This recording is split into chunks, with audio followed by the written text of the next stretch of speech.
Демек эми графикалык объект сүрөттү коюу жана аны редакторлоонуна карап көрөлү.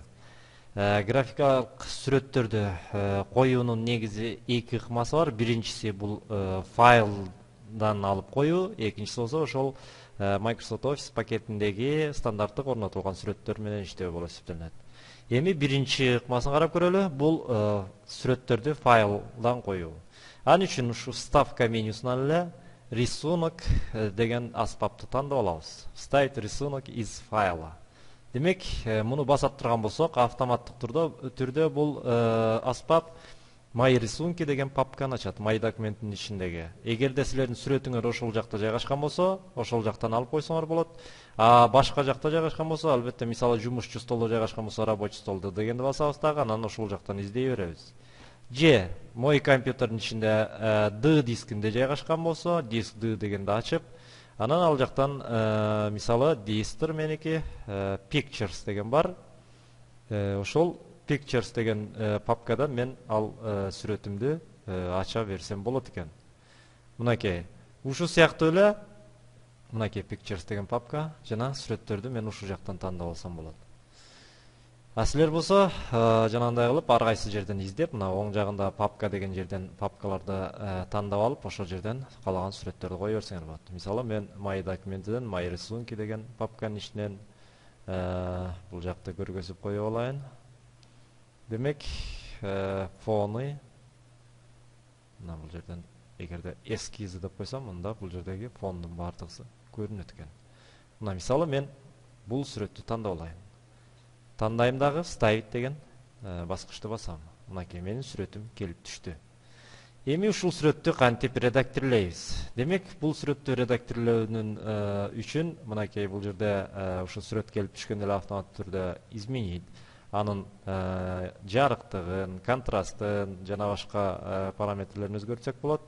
Ошондой эле стиль рисунков, ошол сүрөттүн ар кандай стилдерин тандап алсак болот экен.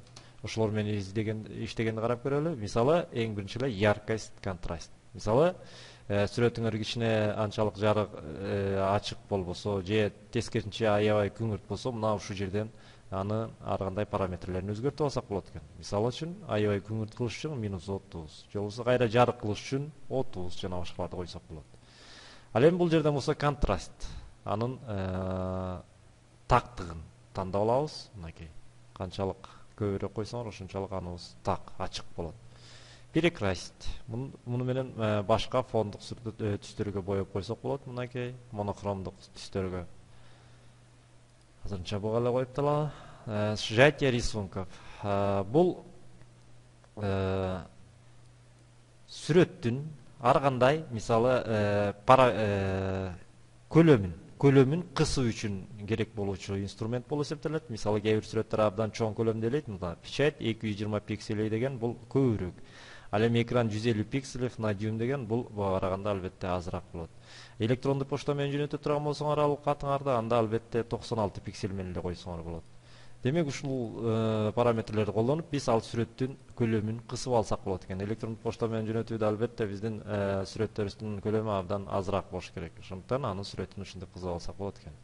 Изменить рисунок менен биз андан башка сүрөттөрдү тандап алсак болот. Сброс параметров рисунка, бул бардык койгон параметрлер кайра жок кылуу деген түшүндүрөт. Экинчиден, стиль рисунков. Бул жерден биз ар кандай стилдерди тандап көрсөк болот экен. Мынакей, бул жерден ар бирин көрсөңөр, өзүңөр автоматтык түрдө тиги жакта жыйынтыгы көрүнүп турат. Мынакей, бул жерден ар кандай стилдерди тандап аласыңар. Мындай кылып тандап алсак болот экен. Андан башка форма рисунка. Мунун формасын да өзгөртсөк болот экен. Башкача айтканда, бул ушул сүрөтүбүздү ар кандай бул жерде көрсөтүлгөн формаларга салып койсок болот. Мисалы, муну басып турган болсок, мынакей биздин сүрөтүбүздүн формасы ошондой болуп өзгөрүп калды. Же мындайча кылып койсоңор болот. Эми өзүңөр каалаган формага сала берсеңер, мына 3 өлчөмдүү кылып койсоңор болот. Же мындайынан кылып койсок болот. Кыскасы, өзүңөр каалаган, өзүңөрдүн фантазияңар боюнча ар кандай формага сала берсек болот экен муну. Андан башка граница рисунки. Бул жерден ушул сүрөтүбүздүн биз чектерин өзгөртүп койсок болот экен. Мисалы үчүн, мынакей эң жогонун коюп, ал жерден кайра түсүн башкача кылып койсок болот. Ар кандай түстү коюп, түсүн өзгөртсөңөр болот. Эффекти. Мында болсо бир нече эффекттер бар, ошол эффекттерди колдонсоңор болот. Мынакей. Заготовка. Бул жерден анын көлөмдүүлүгүн өзгөртүп, жана ар кандай даяр шаблондор менен койсоңор болот экен. Кыскасы, берилген сүрөтүбүздү биз каалагандай кылып, ушул эффекттер аркылуу өзгөртүп түзүп алсак болот экен. Көлөкөсүн, отражение, мисалы төмөн жагына болгон чагылуусу. Мынакей мындай кылып кое турган болсок, биздики төмөн жагына чагылып калат экен. Ал жанагы эффекттерге кириш үчүн мынакей ушул сүрөттү эле 2 жолу бассак, кайрадан эффекттерге түшөбүз. Сглаживание, рельеф, мынакей рельефин дагы ар кандай кылып койсоңор болот. Поворот.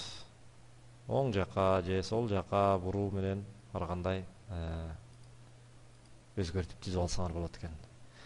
Мынакей кыскасы, достор, ушинтип биз ар кандай эффекттерди колдонуп, бул файлдан алынган сүрөттөрдү редакторлой алат экенбиз. Анда эмесе кийинки видео сабактан жолугушканча саламат болуңуздар. Сабагыбызды андан ары улантабыз. Демек, графикалык объекттерди коюунун экинчи түрү же экинчи ыкмасы бул клипы деген аспап болуп эсептелет, вставка менюсундагы. Демек, ушу клипы деген аспапты баса турган болсок, оң жакта, терезенин оң жагында клипы деген панель чыгат. Мындан биз ушул Microsoft Office пакетинде орнотулган стандарттык сүрөттөрдү, клиптерди көрө алат экенбиз. Ал үчүн биз клиптерди иреттөө деген менюну басабыз. Муну басап турган болсок, бизге избранный организатор клипов деген өзүнчө терезе келип чыгат. Демек, биз ушул терезеден керектүү клиптерди тандап алат экенбиз. Жана мына терезенин сол жагында список коллекции деп турат.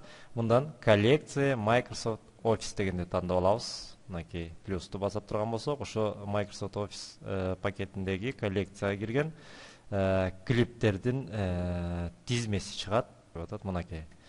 Эми мынакей ар бирин бассаңар, ар бир категория боюнча сүрөттөр чыгат.